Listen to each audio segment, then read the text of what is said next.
Hey everyone, just wanted to show you a quick way to try to play Sinistar correctly on the Defender Partycade.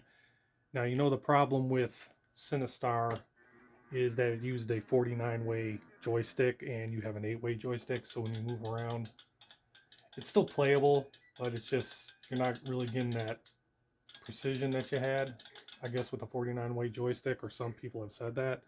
So here's a way that you can get that. Now, the player 2 joystick is a USB. So what I'm using is a Xbox joystick. So what I'm going to do is I'm going to go ahead and plug that in.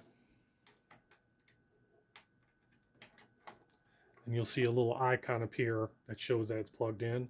And now what I'm going to do is I'm going to go press player 1 and 2 at the same time to get to the menu. And then I'm going to go to swap controllers. And this will swap the player 2 controller with the player 1, which is on the deck, and player 1 will now be the USB controller. So when I press player 1, you'll see it changed. Go back to resume game. And then as you can see, I can use the analog stick to control the player. I think it gives you a little bit better control. I mean, it's not a 49-way joystick, but I think it does give you a little bit more accurate playability. And so that's all. Just wanted to show you that. Hope it was helpful. I know it's not the perfect solution, but again, I think it'll get you to play Sinistar a little bit closer to what it was in the arcade. So anyway, thanks for watching, and see you in the next video.